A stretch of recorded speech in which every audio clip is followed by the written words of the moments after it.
Satu hal yang pasti, itu adalah peretas terbaik yang pernah ditemui Ferdi. Sebenarnya, itu mungkin tidak benar. Dia telah bertemu peretas lain yang sama gilanya dalam hidupnya, dan orang itu adalah Vano. Menambahkan penghinaan pada cedera, Vano menambahkan dengan bercanda, "Apakah kamu yakin kamu tidak berbohong kepadaku, memberitahuku bahwa itu 30 menit padahal sebenarnya 10? CEO Vano, begitukah caramu memperlakukan temanmu?" Ferdi berpura-pura tersinggung. Dia mempertimbangkan untuk menutup teleponnya. Pada akhirnya, Ferdi hanya tertawa.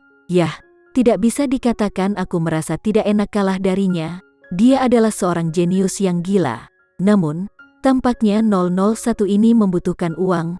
Dia tidak membuang waktu untuk pembicaraan kecil setelah mengambil uang taruhanku. Jadi setelah kita satu-satu, aku meninggalkan dia pesan dengan nama perusahaanmu. Selama dia mau datang bekerja untuk kita, aku berjanji kepadanya bahwa kita akan membayar gaji yang dia inginkan. Aku harap kamu tidak keberatan aku pinjam nama perusahaanmu. Aku harus bertindak cepat agar dia tidak disambar oleh pesaing kita." Vano menjawab, "Tentu saja tidak. Kita membutuhkan bakat seperti ini 001. Ingat kau berhutang makan padaku jika dia mengatakan ya." "Baik, bicaralah denganmu nanti." Vano keluar dari percakapan dengan pikiran, siapa 001 ini? Sebuah karakter baru ke tempat kejadian, dan setelah hubub seperti itu, satu-satunya hal yang mereka cari adalah sesuatu yang kasar seperti uang. Terlepas dari niatnya, Vano akan mencoba yang terbaik untuk menarik 001 ini ke perusahaannya. Seperti kata pepatah, dibutuhkan seseorang untuk mengetahuinya. Dalam kasus Vano, perlu seseorang untuk menghargainya. Vano harus menemui 001 ini secara langsung. Fakta bahwa ada peretas lain yang berbakat seperti dia di dunia membuat mulutnya tanpa sadar melengkung menjadi senyuman. Sementara itu, saat sarapan, Farel merasa ada yang berbeda dengan papanya. "Papa, kamu tampak bahagia hari ini. Apakah sesuatu yang baik terjadi?" Farel mengintip dari balik mangkuknya dan menatap papan hak. Pak Tua Dirgantara dan Nyonya Dirgantara juga menoleh ke arah Vano.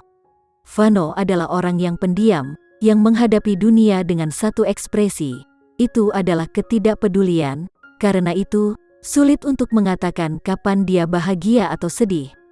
Hanya keluarga dekatnya yang bisa menangkap isyarat nonverbal yang memungkinkan mereka untuk membedakan suasana hatinya. Farel benar, tapi sesuatu yang baik belum terjadi. Itu akan terjadi nanti hari ini. Papamu menemani Elena untuk mencoba gaun pengantinnya, jadi tentu saja dia senang, Nyonya Dirgantara menjelaskan. Vano menjawab dengan pertanyaan, "Gaun pengantin?" Jelas bahwa ini bukan sumber kebahagiaannya. Nyonya Tua Dirgantara mengernyit dengan cemberut, "Jangan bilang kamu benar-benar lupa tentang ini. Dia pasti melakukannya." Vano mengangkat bahu dan berkata, "Kapan itu?" "Setelah kamu selesai sarapan, pergilah menjemput Elena dan membawanya ke toko pengantin. Setelah pas, kalian berdua bisa menikmati makan siang bersama," saran mamanya sambil tersenyum. Dia lebih dari senang untuk mendorong kedua anak muda untuk memiliki sedikit waktu berkualitas. Vano sedikit mengangguk, tentu. Vano bukan orang yang memiliki banyak pendapat dalam hal hubungan. Dia lebih dari bersedia untuk menyerahkan segalanya pada pengaturan orang tuanya.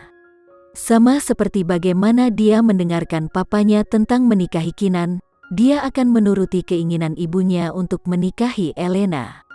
Tak satu pun dari mereka tahu Vano memperlakukan pernikahannya sebagai misi. Itu baik-baik saja selama itu selesai. Dia hanya mengatur toko oleh keluarganya dan dia tidak menganggap calon istrinya bagian dari itu sehingga dia acuh tak acuh terhadap siapapun itu. Selain keluarganya, hanya ada satu hal lain yang bisa menarik minatnya dan itu adalah ilmu komputer. Dia terpesona oleh apapun yang berhubungan dengan komputer. Bahkan ketika dia berada di samping Elena, yang ada di pikirannya hanyalah 001. "Vano, apa yang kamu pikirkan? Kamu menjadi sangat pendiam sejak pemasangan gaun," tanya Elena. Vano menghentikan lamunannya dan dengan ringan menawarkan, "Oh, itu tidak penting. Katakan padaku, aku ingin membantu jika aku bisa." Elena melanjutkan, berharap untuk mengakhiri percakapan. Vano hanya melemparkan tulang padanya, "Ini tentang Farel. Dia bilang dia tidak enak badan pagi ini, aku hanya mengkhawatirkannya." Agar adil, Vano tidak sepenuhnya berbohong karena Farel menyebutkan bahwa dia merasa tidak enak badan. Namun, Vano tahu dia membuat ulah karena papanya meninggalkannya untuk pergi pengepasan gaun pengantin dengan Elena. Ketidakpuasan melintas di wajah Elena untuk sementara waktu ketika dia menyadari Vano memperlakukannya dengan kurang penting daripada anak mantannya. Elena telah bekerja keras untuk membuatnya mencintainya, tetapi yang dia pedulikan hanyalah putranya. Kemudian lagi, dia menghibur dirinya sendiri. Bagus bahwa dia berorientasi pada keluarga. Dia berencana memiliki banyak anak dengan namanya. Kemudian, Silin akan menjadi kenangan yang jauh. Jangan khawatir, Farel memiliki begitu banyak orang yang menjaganya. Aku yakin dia akan baik-baik saja. Elena menghibur sambil tersenyum. Takut Vano akan membuang makan siang mereka untuk pulang ke rumah putranya. Untuk mencegah Vano memikirkan masalah ini, dia berkata, "Vano, aku tidak menerima kabar terbaru tentang Kinan setelah pertemuan kita hari itu. Aku mengkhawatirkannya dan, omong-omong, apakah kamu sudah memberitahu Farel tentang dia?"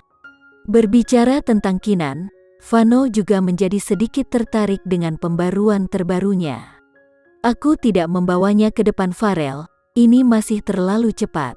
Sebenarnya, aku terlalu sibuk akhir-akhir ini untuk mengetahui situasinya saat ini. Karena kita punya waktu luang sekarang, kenapa tidak mengunjunginya?" Vano tiba-tiba memutuskan, membuat Elena cukup terkejut. "Kau ingin mengunjunginya sekarang?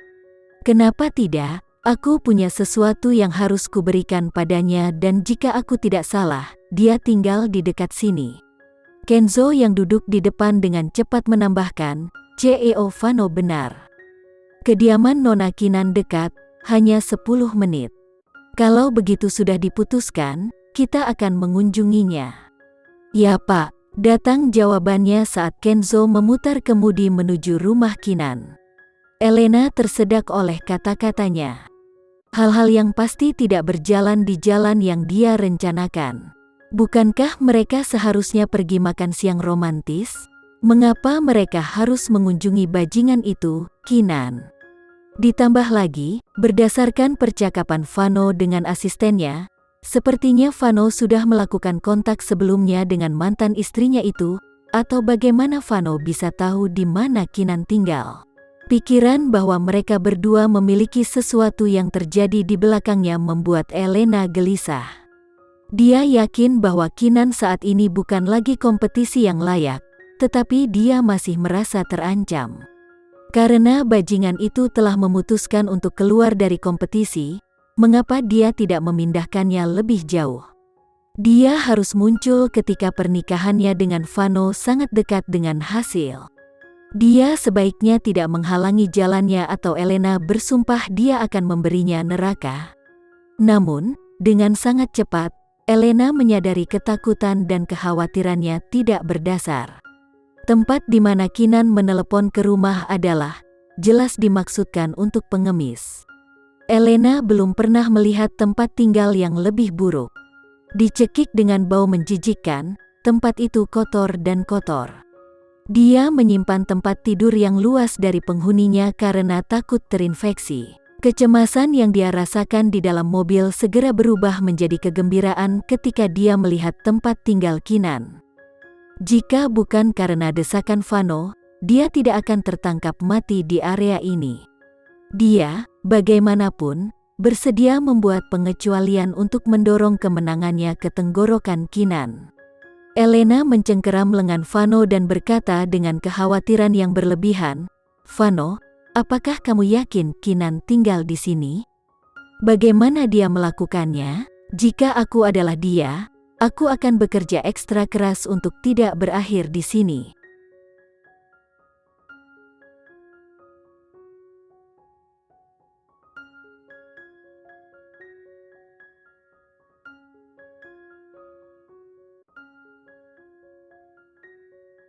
Sekian dulu ya video kali ini, kita lanjutkan lagi videonya di lain waktu.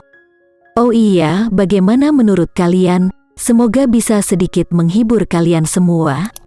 Untuk teman-teman yang baru nonton, jangan lupa subscribe ya, hehehe. Dan kalau teman-teman ada yang ingin gabung langganan, bisa langsung gabung saja untuk dapat fitur yang menarik dan sedikit membantu Mimin. Terima kasih banyak sudah menonton, sampai jumpa lagi, bye.